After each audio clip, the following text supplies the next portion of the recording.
예, 안녕하세요. 코인 알려주는 허씨입니다. 예, 오늘 제가 준비한 영상은요, 비트코인, 알트코인 불장 이제 시작됩니다. 이런 제목으로 영상을 준비했는데요. 다른 유튜버들은 몰라도 저는 이 말을 할 자격이 있습니다. 그죠? 제가 섣불리 뭐 불장 시작된다, 이런 얘기 안 하잖아요. 그죠? 그리고 제가 이런 관점을 공유했을 때는 항상 또 맞았고요. 그죠? 그러니까 저는 이런 말 할 자격이 됩니다. 아시겠죠? 자, 오늘 영상 시작하기에 앞서 가지고 제가 멤버십 홍보 잠깐만 할게요. 지금부터 두 달, 세 달 정도 엄청 중요한 시기라고 생각을 해요. 코인 시장에. 자, 그러니까 제 영상을 오늘 처음 본 분들은 뭐 상관없어요. 멤버십 가입 안 하셔도 됩니다. 근데 꾸준하게 시청을 하신 분들 중에 와, 허씨 이놈이 진짜 잘 맞춘다, 시장 잘 본다 하시는 분들은 지금부터 멤버십을 들어오세요. 42,000원짜리 결제를 하셔가지고 최소 두 달 정도는 보셔야 됩니다. 예. 42,000원도 아깝다 하시는 분들은 한 달에 12,000원짜리 들어오셔가지고 매주 일요일날 9시에 진행되는, 저녁 9시에 진행되는 라이브라도 보셔야 됩니다. 아시겠죠? 자, 멤버십 홍보 끝입니다. 자, 그럼 오늘 영상 시작하도록 하겠습니다. 제가 저번 주 월요일 날 2주 정도 조심해야 된다라고 이야기를 했고요. 비트코인이 조정을 받았어요. 그죠? 그리고 멤버십에서 요 91K 갔을 때 매수하기 괜찮다, 지금이라도 사라 말씀을 드렸고, 95K, 96K 갔을 때 또 이제 공개 영상, 멤버십 둘 다 이야기를 했어요. 다시 조정 받을 확률이 더 크다고. 왜? 요거 청산시킬 거라고 저는 생각을 했기 때문에. 근데 어제 요거 청산시켰어요. 그죠? 그러면서 어제 공개 라이브를 했어요. 실시간으로 보신 분들 많으실 텐데, 제가 요거 깨고 반등할 때 찐반이라고 말씀드렸어요. 그죠? 좀 경솔하지 않게 보수적으로 접근해도 고민 하다가 이거는 아마 찐반일 것 같다라고 이야기를 했어요. 그죠? 그리고 지금 가격이 96K까지 갔습니다. 96K를 넘어섰는데요. 오늘 PPI 발표가 있고 내일 CPI 발표가 있어요. 이 인플레이션, 물가에 대한 데이터가 되게 중요하게 작용을 할 것 같은데요. 저는 이 데이터가 뭐 나쁘지 않게 나올 거라고 생각을 합니다. 괜찮게 나올 거라고 생각을 하고, 그 이유는 기저효과 때문이죠. 어찌됐든 지금 뭐 전년에도 2024년 1월, 뭐 2월, 3월 상반기에도 계속 물가가 좀 상승하는 모습을 보였잖아요. 그죠? 이때 물가가 좀 잡히는 모습을 보이면서 이제 연준이 금리 인하를 시작해도 될 것 같다, 이렇게 이야기를 했는데, 지금 다시 24년 1월부터 물가가 이렇게 안 잡히고 또 올라가는 모습을 보였어요. 그러면서 금리 인하를 못 했잖아요. 그죠? 그러니까 작년에 요맘때 물가가 많이 상승을 했으니까 기저효과로 이번 연도 전년 대비, 전년 동월 대비 올해는 이거 뭐 좀 낮게 나올 확률도 많다, 저는 이렇게 생각을 하거든요. 그리고 예측치가 2.9%인데요.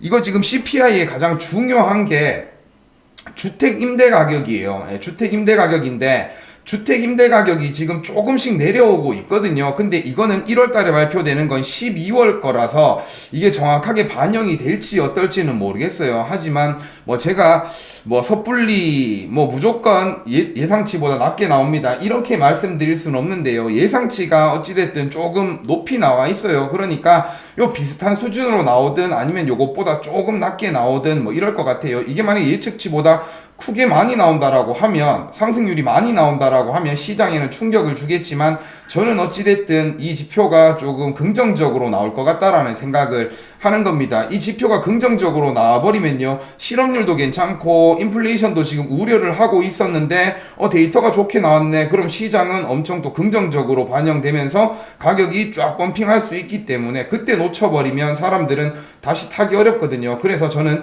지금이 좀 중요하다라고 생각을 하는 거고요. 그리고 지금 시장 상황이 올해 금리 인하를 1회를 예측하고 있어요. 파월이 최근에 이제 좀 부정적인, 매파적인 발언을 했기 때문에. 그리고 실업률도 지금 좀 괜찮게 나왔고 고용지표도 괜찮게 나왔으니까 이제 급하게 금리 인하할 필요 없을 것 같은데 라고 시장은 생각을 하면서 올해 하반기에 그냥 한 번 할 거라고 지금 막 예상을 해요. 그러니까 여기서 이미 파월은 인플레이션이 좀 걱정된다라고 이야기를 했으니 여기서 조금 높게 나오더라도 시장에 엄청난 충격을 줄 것 같지는 저는 않다고 생각을 하는 겁니다. 예, 그래서 지금 진입하기 괜찮다라고 생각을 하는 거고요. 자, 워런 버핏이 이런 얘기를 했어요. 인간은 쉬운 일을 어렵게 만드는 엉뚱한 특성이 있다. 예, 이런 이야기를 했는데 저도 공감을 합니다. 왜냐? 지금 시장은 되게 불안해요. 되게 불안감이 많은데요. 이거 지금 그냥 쉽게 한번 생각을 해보자고요.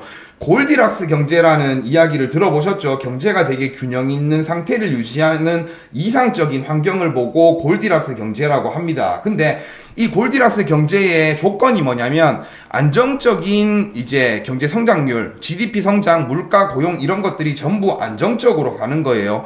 보시면은 잠재 성장률 GDP가 2%에서 3% 정도 상승을 한다. 그러면 좋다고 생각을 하는 겁니다. 너무 과도한 성장도 아니고 안정적으로 경제가 성장을 하고 있으니까 GDP가 상승하고 있으니까 그리고 안정적인 물가 상승률은 2%에서 3%를 봐요. 그러니까 지금 연준이 이야기하는 2%대의 상승률 이걸 이야기하는 거예요. 2% 되면 좋겠죠. 근데 지금 뭐 2.6%, 2.7% 요 정도 유지되고 있잖아요. CPI가. 그럼 이것도 어찌됐든 안정적인 범위 내에서 있다. 저는 그렇게 생각을 하고요. 실업률 같은 경우에도 3.5%에서 4.5%. 노동시장에 과열이나 대량 실업이 없는 상태를 이야기하거든요. 그리고 금리는 지금 연준이 중립금리를 3%로 딱 설정을 했잖아요. 그래서 금리가 조금 높은 걸 제외하면 지금은 골디락스 경제 수준에 있다고 봐도 무방한 거예요. 근데 시장에서 지금 실업률이 어쩌고 저쩌고 뭐 인플레이션이 어쩌고 저쩌고 이런 얘기를 하니까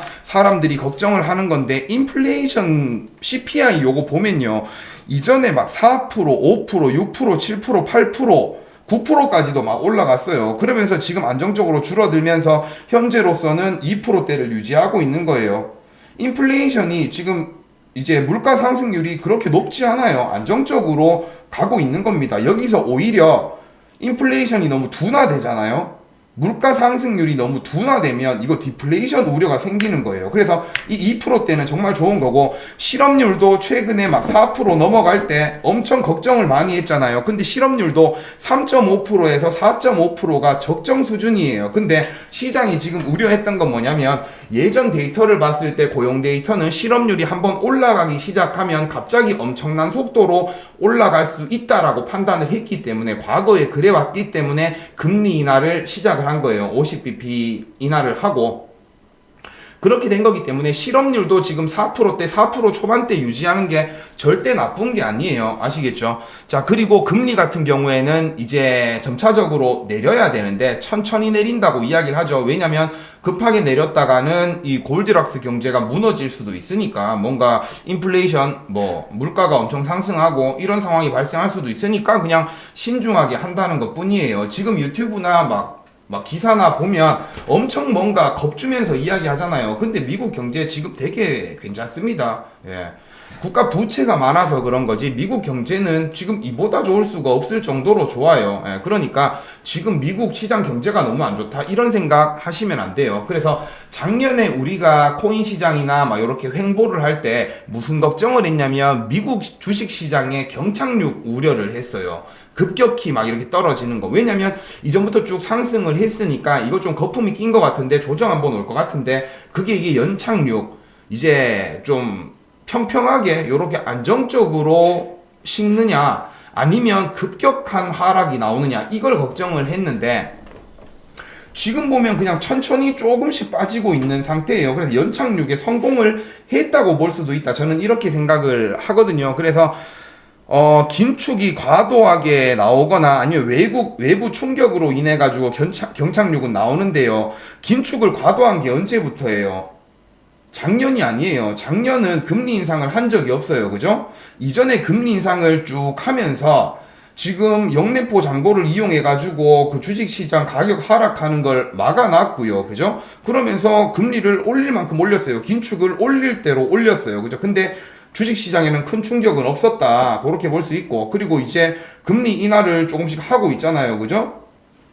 그런 상황이라서 지금 경착륙에 대한 우려는 좀 줄어들었다. 저는 이렇게 생각을 하고요. 이 경착륙을 하게 되면 어떤 상황이 발생을 하냐. 급격한 경기 침체가 발생을 합니다. 그리고 실업률이 상승하고요. 소비가 둔화돼서 디플레이션이 발생을 하고 주식시장이 급락을 하는 거예요. 근데 지금 디플레이션 우려 있나요?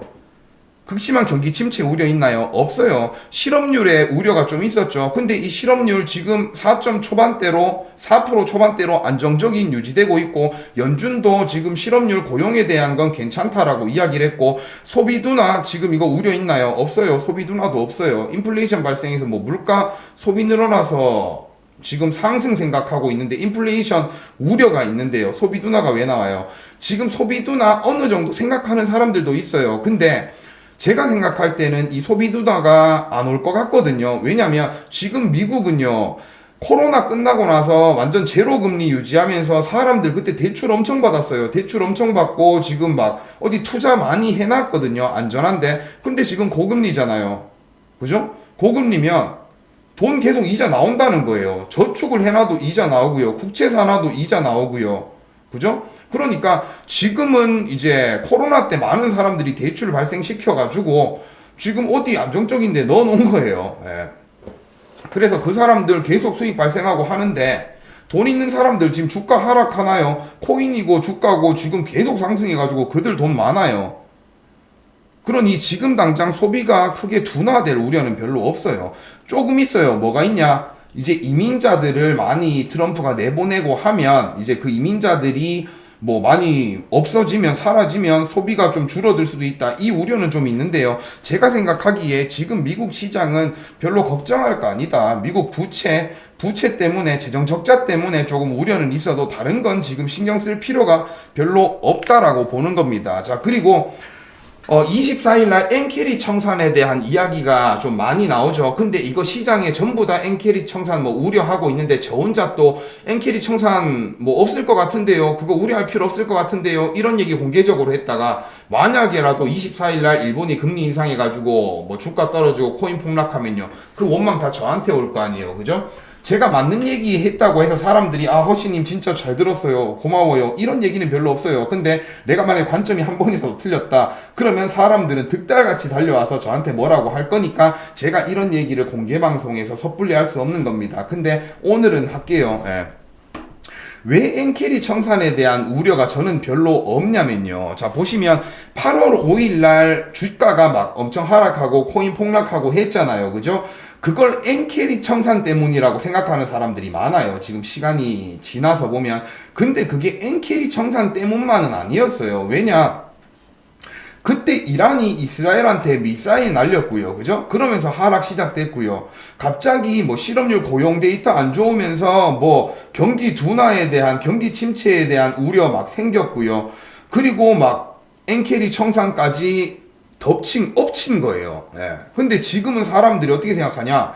8월 5일 날 엔캐리 청산 때문에 주가 그만큼 빠졌는데, 이렇게 생각을 한다고요. 근데 엔캐리 청산이 시장에 그만큼 충격을 주진 않아요. 제가 코인 투자도 하고 주식 시장을 계속 봤잖아요. 그죠? 뭐 주식 투자는 잘 안 했어도 미국 경제나 이런 걸 많이 봤어요. 계속 비트코인 가격 뭐 올라가고 하락하는 거 몇 년 동안 봤어요. 근데 엔캐리 청산 때문에 뭐 엄청나게 뭐 어떻게 됐다, 뭐 그런 거는 없었어요. 예.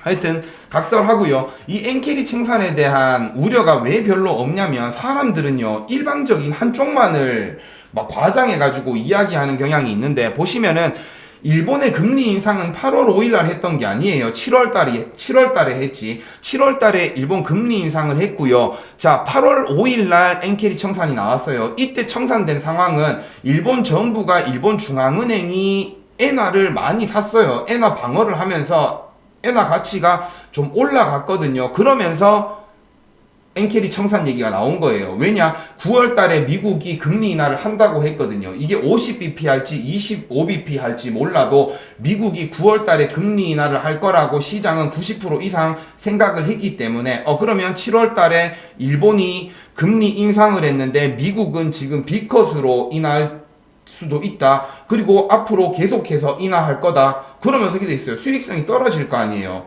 엔캐리 트레이드가 뭐냐면, 엔화가 이자가 엄청 싸잖아요. 거의 제로 금리였잖아요. 마이너스 금리일 때도 있었고. 그러니까 엔화를 공짜로 빌릴 수 있는 거예요. 이자를 안 주고. 그러면 엔화를 공짜로 빌려가지고 미국 주식이나 미국 국채나 이런 미국에다가 투자를 하는 거예요. 그러면 이거 투자를 해버리면 미국은 금리가 높아요. 일본에서 공짜로 돈 빌려서 미국의 5%대의 이자를 받을 수가 있다는 거예요. 그러니까 내 돈 한 푼도 안 쓰고 돈 빌려가지고 이자 받아 먹을 수 있으니까 아주 많은 투자자들이 엔화를 빌려서 미국에다가 투자를 한 거예요. 근데 이 갭이 줄어들면요, 미국은 금리 인하를 하고 일본은 금리 인상을 한다. 그럼 이 수익률이 떨어지잖아요. 그러니까 위험 회피를 하는 거예요. 아시겠죠? 그리고 미국 달러가 계속 강세를 보이면요, 엔화는 계속 가치가 떨어지고 있고 달러는 계속 가치가 올라가고 있어요. 그러면 그냥 엔화를 빌려서 달러를 사놨는데도 거기서 수익률이 발생을 한다고요. 근데 미국은 금리 인하를 하고 일본은 금리 인상을 한다. 그러면 금리 인하하니까 달러 가치는 하락할 거고 금리 인상하니까 일본 엔화 가치는 상승할 거다. 이렇게 생각하고 청산이 일어났던 거라고요. 자, 그리고 8월 5일 날은 엔화 가치가요, 1달러당 142원이었어요. 근데 지금은 2엔이었어요. 근데 지금은 1달러당 157엔이에요. 그러니 8월 5일의 수준까지 가려면 엔화 가치가 10% 이하로 떨어져야 돼요. 10% 이상 가치가 올라가야 이 8월 5일보다 더 큰 청산의 우려가 발생을 하는 거라고요. 그러니까 파월이 최근에 금리 인하를 신중하게 하겠다고 이야기를 했잖아요. 미국은 이제 금리 인하를 천천히 하겠다, 올해 하반기에 한 번 정도 하겠다라고 생각을 하면 이건 엔캐리 청산의 우려가 좀 사라진 거예요. 아시겠습니까? 네.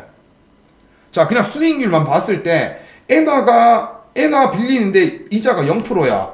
근데 미국에다가 뭐 국채나 뭐 이런 거 사놓으면 5%대의 이자를 줘. 근데 미국이 50bp 인하를 했어. 그래서 만약에 이자를 4.5%밖에 못 받아. 일본은 금리 인상을 했어. 2.5%야. 그러면 4.25%의 수익밖에 없어. 원래는 5%의 수익이 나왔는데 이제는 4.25%밖에 수익이 없네. 근데 미국은 금리를 인하하고 일본은 금리를 인상한다. 그럼 엔화 가치는 올라가고 미국 달러 가치는 떨어지겠네. 그러면 수익률은 더 적겠네. 이런 생각에 엔캐리 청산이 나오는데, 지금은 미국이 금리 인하를 이제는 신중하게 한다고 이야기를 했기 때문에 이 엔캐리 청산에 대한 우려도 많이 없다는 거예요, 현재로서는. 그리고 트럼프가 임기가 시작되고 외무상을 불렀는데 지금 일본이 4일 뒤에 저거 금리 인상을 한다. 트럼프는 그게 리스크로 작용할 수 있잖아요. 그죠? 그래서 아마도 제가 생각할 때는 일본이 금리 인상을 안 할 수도 있겠다라고 저는 생각을 하는 거예요. 근데 애송이들은요, 지금 일본이 그냥 금리 인상을 해버리면 8월 5일 같은 엄청난 하락이 나올 거다, 이렇게 지금 생각을 하고 있어요. 그렇게 생각하는 사람들은 애송이들이에요. 아시겠죠? 시장을 좀 제대로 이해를 하신다고 하면 이 엔캐리 청산에 대한 우려는 지금 크게 할 필요가 없는 거예요. 예. 미국은 금리 인하 신중하게 한다고 했고, 그죠? 그리고 8월 5일 대비 엔화 가치가 지금 또 많이 떨어져 있고, 그죠? 10% 정도 또 떨어져 있으니까 지금은 당장의 엔캐리 청산에 대한 우려는 별로 없다. 하지만 그래도 24일 날 일본이 금리 인상을 한다면 가격이 휘청거릴 수는 있겠죠. 왜냐? 애송이들은 여기에 겁먹고 패닉셀이 나올 수 있으니까. 그러면 헤이지 펀드들은 막 쇼치겠죠. 공매도 쳐가지고 가격 하락시키면서 겁주겠죠. 왜냐? 그러면 애송이들은 겁먹고 다 떨어져 나갈 거니까. 그렇게 해서 단기적으로 하락은 한번 줄 수는 있지만, 그렇게 해서 개미 털고 바로 펌핑 줄 거라고 저는 생각을 하는 거예요. 이건 일방적으로 제 생각이거든요. 원래는 제가 공개 방송에서는 이렇게 직설적으로 막 이야기하지 않아요. 예, 근데 오늘은 뭐 어쩌다 보니까 이렇게 이야기를 하게 됐는데요. 하여튼 제가 지금 보는 그림은 이렇다. 요거까지 알아주시면 좋겠고요. 하여튼 이제는 그래서 저는 뭐 가격이 꾸준하게 상승해 줄 수 있을 거라고 생각을 합니다. 예. 오늘 제가 준비한 영상은 여기까지고요. 다음에 또 좋은 영상으로 찾아뵙도록 하겠습니다. 시청해 주셔서 감사합니다.